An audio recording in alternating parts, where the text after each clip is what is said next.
મોરબી જિલ્લામાં ધોધમાર વરસાદ નોંધાયો છે। માળિયાનું હરિપર ગામ બેટમાં ફેરવાયું। સમગ્ર ગામમાં પાણી ફરી વળતા લોકોને હાલાકી પડી।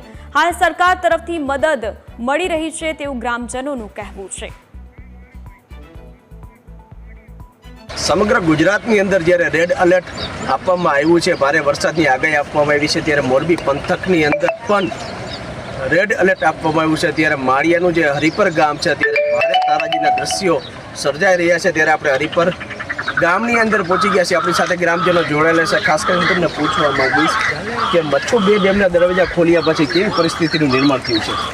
પરિસ્થિતિમાં એવું હતું કે હાલની તકમાં અવર જવર બધી ઠપ થઈ ગઈ, અને બીજું કે પરમ દિવસનું જ્યારે પાણી છોડવામાં આવ્યું ત્યારથી લઈને આજ સવારે જરીક થોડુંક પાણી ઓછું થયું, ત્યારે આ ટ્રેક્ટરથી અવર જવર થઈ, બાકી બીજો કાંઈ વાહન વ્યવહાર ઠપ થઈ ગયો। ક્રાંતિભાઈ ધારાસભ્ય અમારા MLA આવી ગયા અને કમ્પ્લેટ એ બધી સર્વે કરવાની વાત થઈ ગઈ છે, અને બીજું મૃત મિત્રને આ તે બધી સુવિધા એની હમણાં અડધી કલાકની અંદર પહોંચી જાય, અને કોઈ પણ માણસ ભૂખો રહેશે નહીં।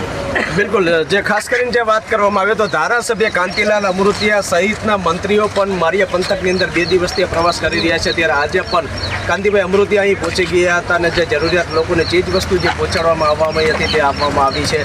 પરંતુ જે હરિપરની વાત કરવામાં આવે તો 2 દિવસથી ભારે તારાજીના દ્રશ્યો જે આપ જોઈ શકો છો કે આ જે ગ્રામજનો છે, આ તમામ જે ગ્રામજનોના દ્રશ્યો છે, આ દેવદ્વાર જે પ્રવેશ દ્વાર છે, આ પ્રવેશ દ્વારની અંદરથી લોકોને જવું પડતું હોય છે। ટ્રેક્ટર પણ અહીંયાથી નીકળે છે, તો આ દ્રશ્યો જોઈ શકો છો।